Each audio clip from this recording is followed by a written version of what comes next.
ராஜயோகம் டிவி நேயர்களுக்கு வணக்கம். நான் உங்கள் அபிநயா. நம்ம ராஜயோகம் டிவியில் தொடர்ந்து ஆன்மீகம் சம்பந்தமா நிறைய தகவல்களை பார்த்துட்டு வரோம்.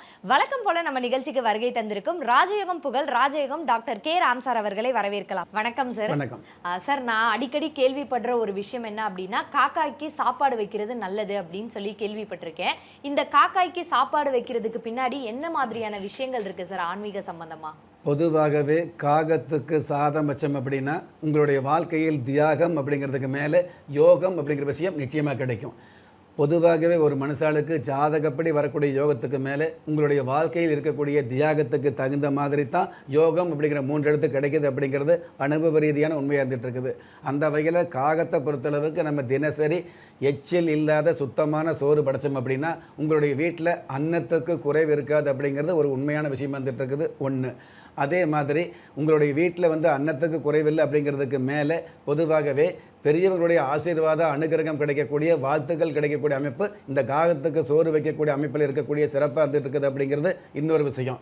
அதே மாதிரி பொதுவாகவே காகத்துக்கு சோறு வைக்கிறது சாதம் வைக்கிறது அப்படின்னு எடுத்துக்கிட்டோம் அப்படின்னா, நீங்கள் வருஷம் ஒரு முறை படையல் போடுறோம், வருஷம் ஒரு முறை திதி கொடுக்குறோம், அல்லது இன்னும் சில பேர் பார்த்திங்கன்னா வாய்ப்பு இருந்தது அப்படின்னா மாதம் மாதம் அமாவாசைக்கு படையல் போட்டு திதி தர்ப்பணம் கொடுக்கக்கூடிய வழக்கத்தை வச்சுக்கிட்டு இருக்கிறோம். இது எல்லாமே மாதம் மாதம் கொடுக்கக்கூடிய திதி தர்ப்பணமாக இருந்தாலும் சரி, வருஷத்துக்கு ஒரு முறை பண்ணக்கூடிய திதி தர்ப்பணம் படையல் சம்பந்தப்பட்ட விஷயமாக இருந்தாலும் சரி, அதன் மூலமாக கிடைக்கக்கூடிய அரும் பெரும் நன்மைகள் உங்களுக்கு முழுமையாக கிடைக்கணும் அப்படின்னா அந்த ஒரு நாள் பண்ணக்கூடிய படையல், அந்த ஒரு நாள் பண்ணக்கூடிய திதி சம்பந்தப்பட்ட விஷயங்களுக்கு மேலே இந்த வருடம் முழுவதும் காகத்துக்கு சாதம் வைக்கும் பொழுது வருஷத்தில் ஒரு முறை பண்ணக்கூடிய திதி சம்பந்தப்பட்ட விஷயங்களுக்கு மிகப்பெரிய நன்மைகள் கிடைக்குது அப்படிங்கிறது உண்மை. நீங்கள் வருடம் முழுவதும் ஒரு காகத்துக்கு எச்சை இல்லாத சாதம் வச்சிங்க அப்படின்னா அந்த மாதிரியான சாதம் வைக்கக்கூடிய அந்த வீட்டில் வருஷத்துக்கு ஒரு முறை போடக்கூடிய படையல், வருஷத்துக்கு ஒரு முறை கொடுக்கக்கூடிய திதி அல்லது தர்ப்பணம் சம்பந்தப்பட்ட விஷயங்களில் உங்களுக்கு வாழ்க்கை முழுவதும் நன்மை கிடைக்கக்கூடிய பாக்கியங்களை நிச்சயமாக கொடுக்குது அப்படிங்கிறது உண்மையான விஷயமா இருந்துட்டு இருக்குது. உங்களுடைய ஜாதகத்தில் காகத்துக்கு சுவாதம் வச்சதுனால புதுசாக ஒரு யோகம் வரப்போகிறதில்லை அப்படிங்கிறது யதார்த்தம். ஆனால் உங்களுடைய ஜாதகத்தில் ஏற்கனவே யோகம் இருக்கும் இல்லையா, அந்த யோகம் சம்மந்தப்பட்ட விஷயங்களுக்கும் இந்த காகம் சம்மந்தப்பட்ட விஷயங்களுக்கும் மிகப்பெரிய உன்னதம் இருக்குது அப்படிங்கிறது உண்மையான விஷயம். சாதாரணமாக நம்மளுடைய மறைந்த பெரியவர்களுக்கு ஒரு உணவு தானம் பண்ணுறோம், ஒரு படையல் போடுறோம் அப்படின்னா பெரியவங்க நேரில் சாப்பிட்றாங்களே இல்லையோ, ஒரு காகம் நீங்கள் போடுகிற சாத்தை எடுத்தாலே அந்த காகத்தின் மூலமாக அந்த பெரியவங்களுக்கு சாதம் போகிறதாக, அதாவது மண்ணுலகில் இருக்கக்கூடிய இந்த படையல் விண்ணுலகத்துக்கு செல்லக்கூடிய மாபெரும் ஒரு அமைப்பு இந்த காகத்தில் இருக்கக்கூடிய சிறப்பாந்துட்டு இருக்குது.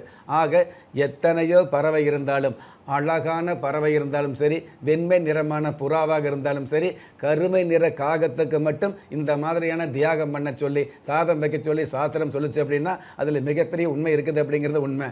பொதுவாகவே காகத்துக்கு சாதம் வைக்கும் பொழுது அந்த காகம் தன்னருகே வந்ததுன்னு வைங்களே, அந்த காகத்தினுடைய மேலே காற்றுப்பட்டு அந்த காற்று உங்கள் மீது படும் பொழுது உங்களுடைய உடம்பில் உற்சாகம் அப்படிங்கிற சோம்பேறித்தனம் இல்லாத உற்சாகம், எந்த நேரத்தில் எந்த வேலையை செய்யணுங்கிற விஷயத்தை உங்களுக்கு தகுந்த நேரத்தில் அதாவது சரியான வகையில் செயல்படுத்தக்கூடிய பக்குவமும் இந்த காக்கை மீது படக்கூடிய காற்றுக்கு இருக்குது அப்படிங்கிறது உண்மையான விஷயம். நம்ம சொல்கிறோம் இல்லையா, பருவ காற்றுன்னு சொல்கிறோம் அல்லது சீதோஷண நிலைமைன்னு சொல்லிட்டு இருக்கிறோம். எது எப்படி இருந்தாலும் அந்த காற்று உங்களுக்கு உபயோகமான காற்றாக மாறக்கூடிய பாக்கியமும் இந்த காக்கையினுடைய உடம்பு பகுதியில் பட்டு வரக்கூடிய சுவாசத்துக்கு நமக்கு இருக்குது அப்படிங்கிறது உண்மையான விஷயமா இருந்துட்டு இருக்குது. ஆக காகத்துக்கு முதலாக சாதம் வச்சிங்க அப்படின்னா அந்த சாதத்தில் ஏதாவது குற்றங்குறை விஷ ஜந்துக்கள் இருந்தால் கூட அந்த விஷ ஜந்துக்கள் மூலமாக சின்ன சின்ன பாதிப்பு இருக்கலாம், ஆனால் உயிர் சம்பந்தப்பட்ட பாதிப்பு ஏற்படாது அப்படிங்கிற விஷயத்தையும் நமக்கு சாஸ்திரம் சொல்லி வச்சிருக்கு. சார், நான் ஒரு சிம்பிளான கேள்வி தான் சார் கேட்டேன், காகத்துக்கு ஏன் சாப்பாடு வைக்கணும் அப்படின்ட்டு. ஆனால் அது சாஸ்திர சம்பிரதாயத்து மூலமாக நமக்கு அது எந்த அளவுக்கு நன்மை தரும் அப்படின்றத ரொம்ப தெளிவாக சொல்லியிருக்கீங்க. இதில் நீங்கள் அதிகமாக சொல்லியிருந்தது பித்ருதோஷம் அப்படின்ற ஒரு விஷயத்தை தான். ஸோ நம்ம குலதெய்வ விருட்சம் மூலமாக அதை சரி பண்ண முடியுமா சார்? பொதுவாகவே குலதெய்வ விருட்சம் உங்களுடைய வீட்டு இருந்தது அப்படின்னு வைங்களே, பித்திரு தோஷம் போகும் அப்படின்னு எளிமையாக சொல்ல முடியாது. அதே சமயத்தில் பித்திரு தோஷம் போகும் அப்படின்னு பொத்தாம்பதுவாக சொல்ல முடியாது.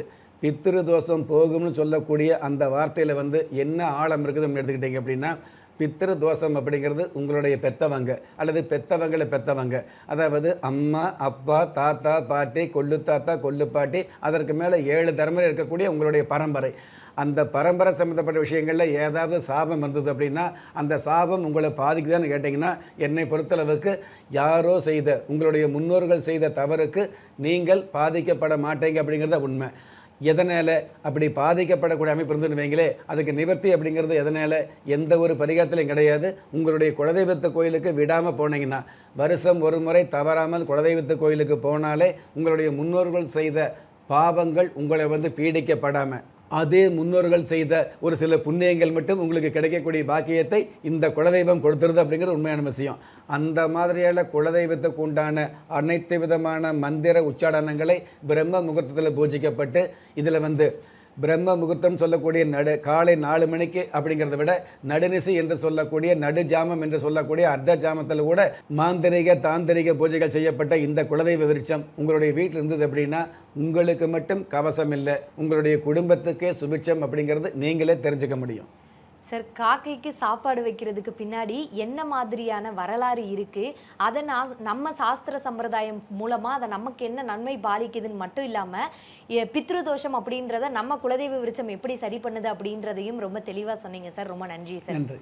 நம்ம ராஜயோகம் டிவில புத்தமுதிய ஆன்மீக தகவல், மாத ராசி பலன், தினப்பல நிகழ்ச்சிகள் ஒளிபரப்பாயிட்டு இருக்கு. அது மட்டும் இல்லாம ஒவ்வொரு நாளுமே உங்களுக்கான அதிர்ஷ்ட எண், உங்களுக்கான அதிர்ஷ்ட நிறம், உங்களுக்கான அதிர்ஷ்ட எழுத்துக்கள், இது எல்லாத்துக்கும் மேல ஒவ்வொரு நாளும் நீங்கள் வழிபட வேண்டிய தெய்வம், இது மாதிரி தெரிஞ்சுக்க வேண்டிய விஷயங்களை உடனுக்குடனே தெரிஞ்சுக்கணும்னு நினைச்சீங்கன்னா நம்ம ராஜயோகம் டிவியை லைக் பண்ணுங்க, ஷேர் பண்ணுங்க, சப்ஸ்கிரைப் பண்ணுங்க, மறக்காம பெல் ஐக்கானையும் கிளிக் பண்ணுங்க.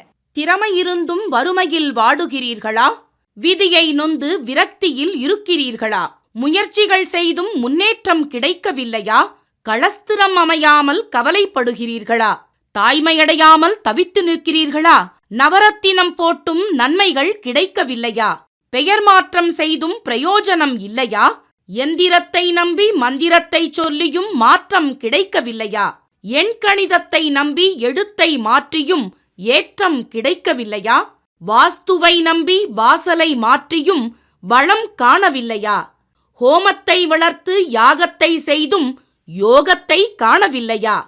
திரும்பிய பக்கமெல்லாம் திண்டாட்டங்களையே சந்தித்த உங்களை யார் கைவிட்டாலும் ஆன்மீகம் கைவிடாது. ஆம், அண்ட நிழலுமில்லை, ஆதரிக்க யாரும் இல்லாதவர்களை குலதெய்வம் கைவிடுவதில்லை.